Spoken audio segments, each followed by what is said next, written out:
Welcome, everybody. It's episode 10. So kind of like a milestone for us, the 10th episode. Yeah, we should be welcome. celebrating. Yeah, woo. If only there was like some sort of emoji here where that would send off balloons. Balloon emojis.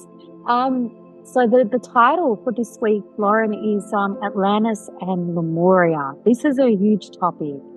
Yeah. We can't do it justice in one episode. So we're just discussing that we should probably split this one into two, at least two episodes, because there's a lot of content, a lot of exciting content to share with you guys.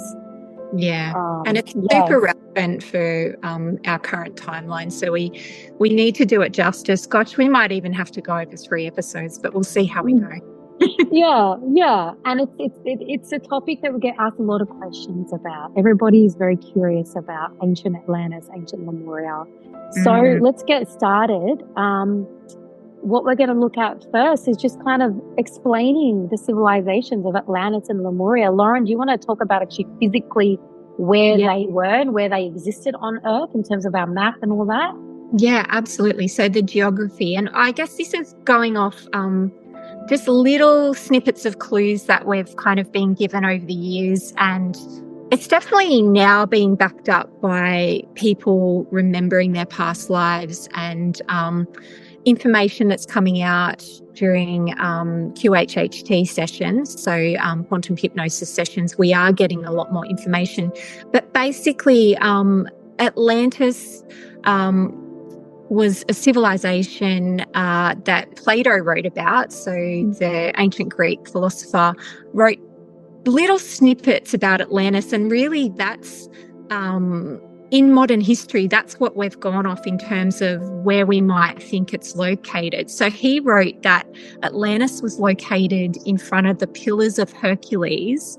And the Pillars of Hercules are kind of like these really massive rocky headlands that are near the Strait of Gibraltar. So the Strait of Gibraltar is a big body of water that connects Africa and Europe. And it's got and it connects Africa and Europe via the Mediterranean Sea on one end and the Atlantic Ocean on the other end. So a lot of people think that Atlantis was somewhat located somewhere in the Mediterranean Sea, and then other people are sort of like, oh no, it was in the Atlantic Ocean. Plato does write about it basically sinking into the Atlantic Ocean. So I don't know. I sort of think that, because I've thought about it quite a bit. I think that it was probably quite a big land mass, and it probably covered both. So it probably sat to the Mediterranean Sea on the western end and then connected into the Atlantic Ocean on the other end. So I think maybe that's where the confusion is. What's hard about Atlantis is that there's no remnants. There's nothing. There's nobody's ever found anything. Well, Plato went over to Alexandria, and that's how he found out about it, because there were written records in the Great Library in Alexandria. But as we all know, that got burnt down. Yeah. And so any remnants or evidence that this civilization existed has been destroyed. Which is upsetting. But what's exciting, though, is that it's all coming back now in our QHHT through our soul memories. So there are so many books out there, people being regressed to Atlantis. I will give a shout out to the book titled Journey to Atlantis by Sarah Grossman-Cosbay. Yes. If you're interested in reading more, it's a beautiful book. It's not for the faint-hearted, but if I had a bit of remembering and activation reading this book.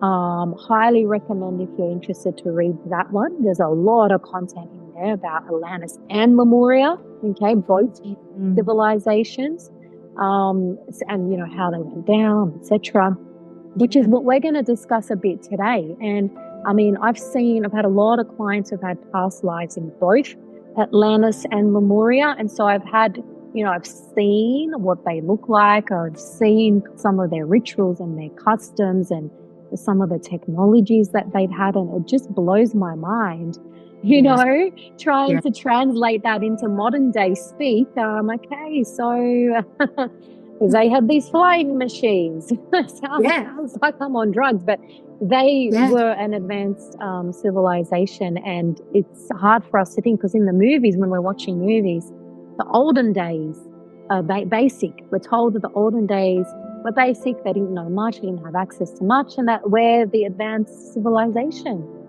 But we're Yeah. not. No, we're It's a definitely hard not. pill to swallow. I know. And you know what's so interesting about that is that before I'll go on to talking about where Lemuria is located, is that we've got evidence of this all around the globe. You know, all you have to do is look at the pyramids in Egypt and look at structures like that, and they're so perfectly structured and they're so massive that they have to have been built by people from, you know, a much more advanced civilization than what we've been told in history.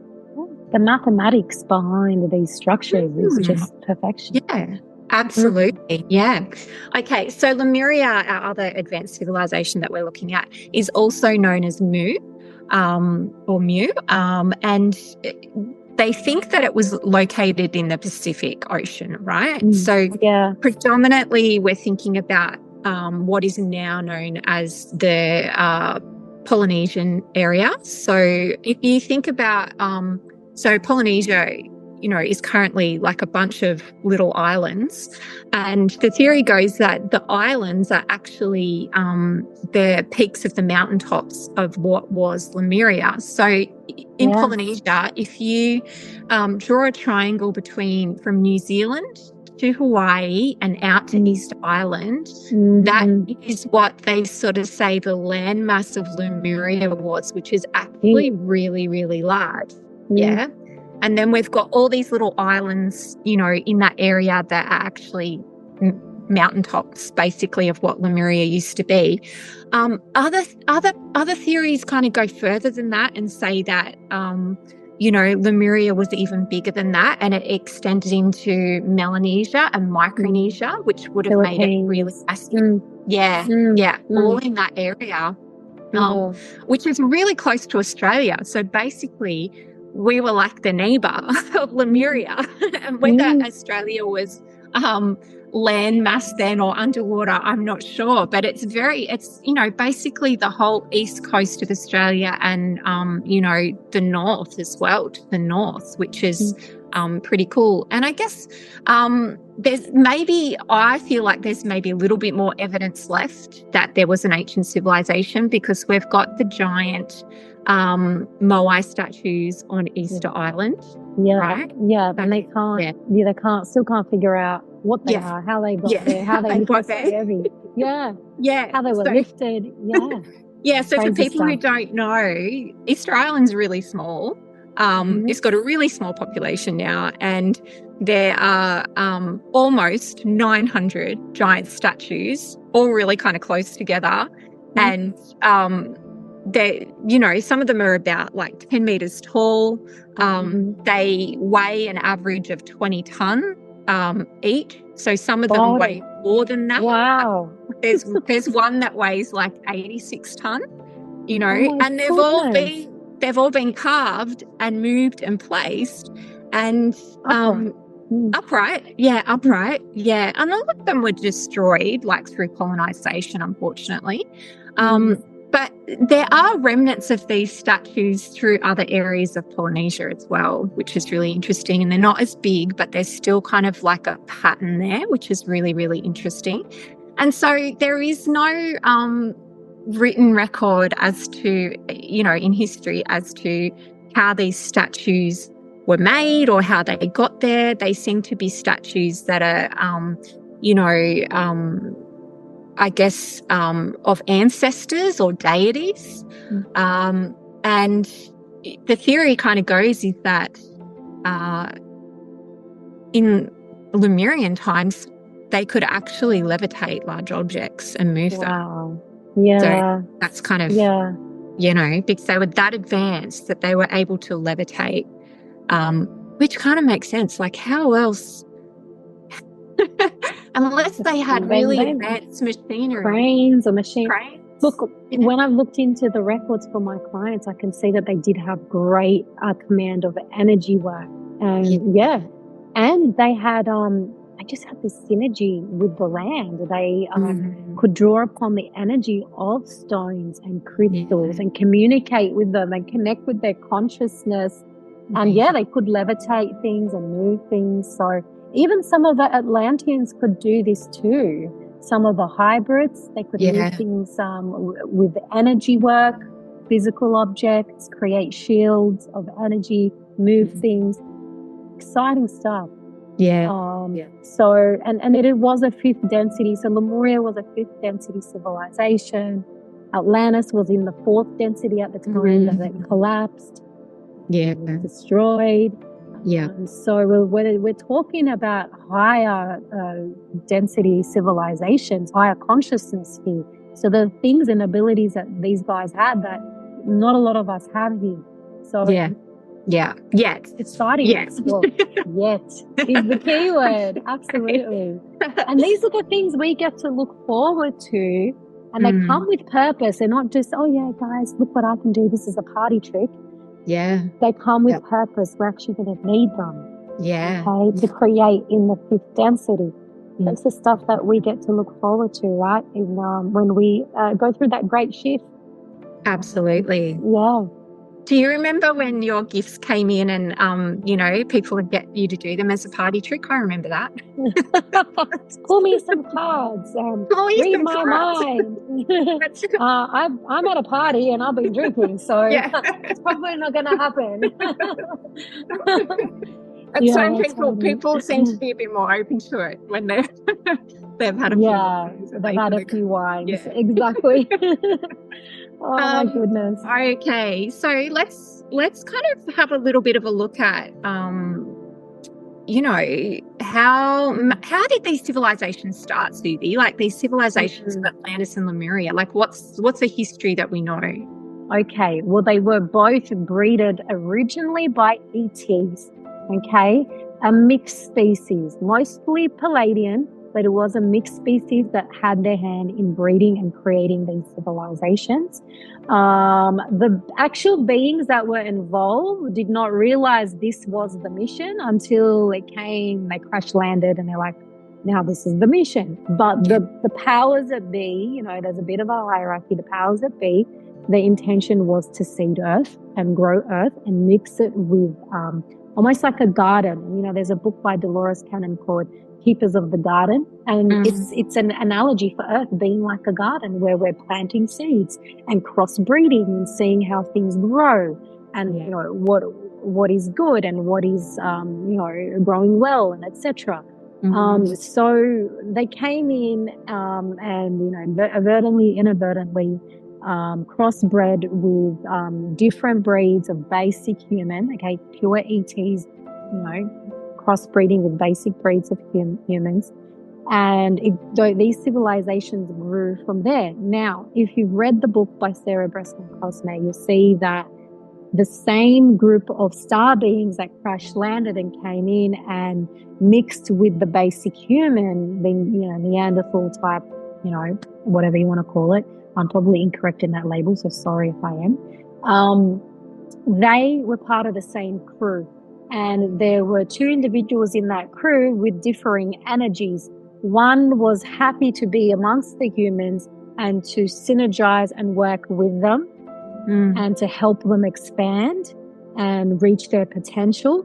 And the other individual was more so looking to enslave them and use them as, workhorses. And so what happened is there was a rift. And so one of the ET beings went this way, the other one went that way. The one that went this way and viewed the humans as slaves that he could use for his own purposes, he took the ET crystals with him, the crystals they had on their craft that crashed, and he bred and created what became Atlantis. So it was created on the premise of slavery and disempowerment of the humans to serve an elite purpose. Sounds So familiar, it doesn't it? sounds very Sounds very familiar. familiar. Yeah. There's so many parallels coming through here. Yeah. And so that civilization was born of corruption, okay, born from corruption, power, greed, and control. Whereas Lemuria, different, more of a matriarchal, divine, feminine civilization was created, one of nurturing, mutual respect, love, and so oneness with nature, not the siphoning of resources in nature, respect for nature. And so and it's interesting because the way that I like to describe Atlantis, the difference between Atlantis and Lemuria to my clients is we'll look at, for example, nowadays, Fiji or Hawaii, even in some parts. Yeah. That's like Lemuria, okay? And then you've got Atlantis as the US or the UK or Australia in terms of difference in civilization and difference in society, okay? One is not bad, one is not good. They're both good, but they're both very different, okay? And so we had this matriarchal society of Lemuria who were one with the land, respected the land, and were fifth density, creating amazing things, had incredible spiritual abilities. Then you had Atlantis, which was like an urban jungle. Technology, there was some sort of a Cold War within Atlantis where it was the battle of the scientists. Who can create the next best thing? It was like there was 100 Elons living in one empire. You know? Yeah, imagine that. 100 Elons all competing against one another to see who could create the next best thing. Yeah. And so what happened is the balance was tipped into toxic patriarchy, where there was an emphasis on competition and segregation and anarchy and manipulation and control of the lower classes. It was very much a class system where the elites, who made up a small portion of the population, were in control. Now, this is mirroring today's civilization and what's happening on Earth now. And when that happens, when there are a small amount of people with a lot of resources on top, and those at the bottom, there's a big disparity, okay? And we know what happens. So this, I hope, has painted a good picture for you guys in the differences. They did exist at the same time on opposing sides of the earth, as Loren explained. So physically they were far from one another, but also in terms of their culture and civilization, completely different. Which leads us on the story about how they were destroyed, correct? Yeah. Do you want to ask the question? I have a little question that just popped up before we do that. Is that what about when people are talking about the golden age of Atlantis? What does that refer to? There was a point where they hit a point where they had so much information in regards to healthcare, in regards to, all areas of social living, banking, finance, health, dwelling, homing, housing, infrastructure, and it was at its best. It was working in a way where it served most people, not all, but most. But they were so healthy. And so in my own personal Akashic records, when I've explored my lifetime in Atlantis, I did live in the golden age. And in that golden age, there was no chronic disease. There was no chronic sickness, okay? This is the one thing for me that I went when I remembered this, because I was like, well, we need to bring that back. What the heck is going on there? I need to explore this a bit more. What was happening there that we can't recreate here so that we can also enjoy bye-bye cancer, bye-bye diabetes and all the rest of it. And this is actually, the information that I was exploring that helped me to remember the EE system, the scalar energy that us healers, because I was a healer in Atlantis, us healers were using in our temples. It was actually well known. It was well received. People were using the energy enhancement systems for scalar wave technology for health, for prevention of these chronic illnesses, like you would go to the gym, like you would go to the doctor, like you would go to the grocery store. It was part of everyday life. It's just you used it and it meant you don't get sick. Simple. Right? So when I remembered this, that is, what took me on my journey to figure out, well, we need to bring this technology back. Where is it? Has someone created it again? Are we ready for it as a collective? And the answer was, yeah, you guys are ready. You're ready to have it back, but it's being suppressed. You need to go find it. And it was being suppressed. Again, elites had this in their homes privately, the EE system, okay? The scalar wave technology, they've had it for years in their private homes for use for them and their families. It makes me so mad. I know, doesn't it? And when I tuned into that information, it made me mad. I'm like, okay, I've heard that directive loud and clear. I'm going to find it and we're going to bring it to Sydney. And it just happened that it was erupting and it was coming out of the shadows in the US. And so I found it, bought it, brought it to Sydney, and here it is. Here we are. This is what this center is all about. And we've seen healings, of course, everything, but we're not quite there at the golden age of Atlantis yet, where everyone is aware that this technology exists and what it does to the body. What it does is incredible. You want to say bye to cancer, bye to all these awful diseases that we are putting taxpayer money into trying to solve. Yeah. This needs to become a way of life. It's energy medicine. This is the missing key. Absolutely. Yeah. So anyway, they'll let you guys do your own research. You can go check out the eesystem.com. You can go check out my website, sydneyenergyhealinghub.com.au, if you want to learn more and you're listening. Incredible stuff. And we've seen amazing things happen here. So this came from Atlantis. We had a beautiful scientist. I'm sure she won't mind me talking briefly about her story. She was in Atlantis, Dr. Sandra Rose Michael. She's a US scientist who's alive today, who actually was in Atlantis in the golden age where we had access to this beautiful healthcare system. And she worked with the extraterrestrials, the Palladians, okay?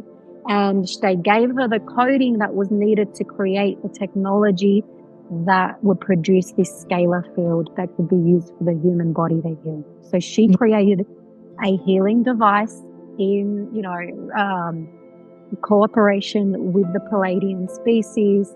And all she's done is she's reincarnated into this timeline, gone into deep meditation, and just, like me, tapped into her records and re-downloaded the code that she used to create the technology, came back out of meditation, put it all together again, and there it is. Incredible. Amazing. And, right? And guys, you've got wisdom in your own soul DNA too. Go get your QHHT done. Go get your Akashic readings done. There is information in every single one of our soul memories as to the truth of the history of Earth, the truth of the universe and its origins, the truth, it's inside our soul memories, our DNA. We hold that and we don't lose that from lifetime to lifetime. So if you're curious about what you know and what you can bring back, go and do one of those. Yeah, or the other thing that you can do, and this is what I used to start unlocking my memories, was just having sessions in the EE system. That really activated me. And I would just be sitting in there in meditation and I could access my Akashic records. I remembered all kinds of things about my life in the Pleiades. I remembered that we had this technology in all of our homes in the Pleiades. It was accessible to everybody. And it was just something, like what you said, it's just something that we used, like going to the gym or like going to get a haircut. Like you just went and used it. You did it. No drama. You just did it. That's it. And it kept us healthy, kept us energized. Absolutely. Connected to source. Yes. That's an important point, guys, because I see so many children, and as we know, if you've read any books behind the spiritual aspects of autism and ADD, so many of these children have come in with this beautiful, large, high-frequency energy, and it's struggling to be held and housed within this physical being, because we've got this dense energy out there, but we've also got all the toxins in the body and the food over all the many hundreds of years that we've been abusing our environment and ourselves. Yeah. And so they struggle to be here. So part of their energy is in another dimension, on another world, and some of it's in here, So they're fragmented, right? And so what this energy does, the scalar wave, it kind of plugs them back into source code and recalibrates them and, detoxes the body for them and says, oh, you're online again, calibrate, get realigned. And so we've had an incredible success with kids with autism and ADD in that room. It's been amazing to watch. Amazing. It's like watching a miracle, really. It's, it's like a miracle for families who have been struggling, and it's so special and it's so exciting because it feels so chronic for them, and to not really have the answers, I think. But, thank goodness we've got this technology, and I can't wait till we live in a world where it's accessible to everybody. That we've got one on every corner, that people have it in their home, and call this wishful thinking, but we've got RFK in the US. Robert Jr., Kennedy Jr. He's teamed up with Trump. Now he's got an EE system in his house. And he's good friends with the Unified Healing CEO, Jason Shirker. And so he advocates for the technology. And as we know, he's trying to advocate for the health and the future of the children. Because their healthcare system, it's not doing so great. So I'm hoping, crossing fingers and toes, that he does get in with Trump. And I mean, I'm not a political person, but I love what RFK stands for, that he's trying to help heal the world and heal their healthcare system. And I'm imagining this future where, he puts one in every hospital and it's accessible to everybody. And it's used by everyone. So that would be the ideal. The highest timeline. We're just recreating Atlantis here, aren't we? That's right. Okay, so we had the golden age of Atlantis, and then what went wrong? What happened? Okay. So we had the golden age, then we went out of balance in Atlantis. So what happened is the elite took over. They got infiltrated by negative forces, ET and on the ground. Okay. And they started the agenda was, as we know, any elitist agenda is manipulation, control, and greed. And so they were siphoning way too much energy from the earth. They were getting to a point where if they kept going, they were going to not only just blow up the earth and themselves, but a portion of the universe too. Now, as we know, we're all energetically connected. So if they were to pull that off and continue doing what they were doing, they would have set off a chain reaction through the universe. It would have been felt in other star systems and hurt a lot of beings, hurt a lot of life in our existence, in our universe. So, there was a very hard decision that needed to be made. The powers that be, the councils of light had to make a very difficult choice. And the choice was to, firstly, let them know they're endangering themselves, to educate them on that. They didn't want to hear it. They were told many times they didn't want to hear it. And then they were told, look, if you continue this way, you are going to destroy yourselves. Didn't want to hear it. And so then what happened is a decision and a choice was made by, our external brothers and sisters of the light to take down just Atlantis, to warn everyone in there first to get out. And they did. And a lot of people did escape. And then they took down Atlantis to save the rest of the universe. So, it's huge. It's huge. And look, the rule with the ETs are now that they're not allowed to interact with us. They're not allowed to, we've got free will. They're not allowed to stop us or do anything or interact or intervene unless we are at risk of blowing up at least 75% of the earth. Then they're allowed to come down, shut down those missiles, which we all know happens. Missiles being shut down, testing being shut down. Where's that light? Where'd that come from? Where'd that come from? There's been a bit of that this week, hasn't there? A bit of activity. Activity in the skies over Washington. And North Carolina as well. Anyway, we won't go into that. Okay, so Atlantis gets taken down. What then happens with Lemuria? Okay, sorry, I worked back chronologically. I know. What happened first? Atlantis took Lemuria down themselves. So they were getting quite greedy. They used this new technology they were developing instead of using it for constructive reasons to help further themselves. They used it for destructive reasons and, attacked Lemurians, ultimately wiped the whole island out.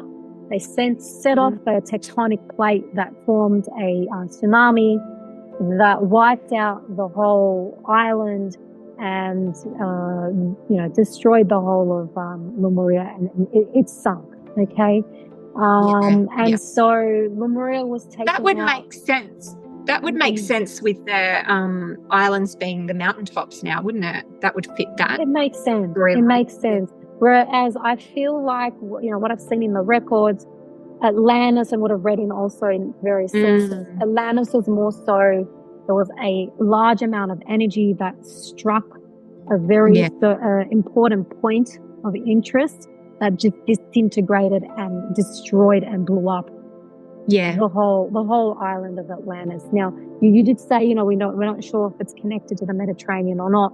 The empire did extend over to Egypt, so ancient Egypt was part of the outer regions of the Atlantean Empire, but it wasn't on the main island.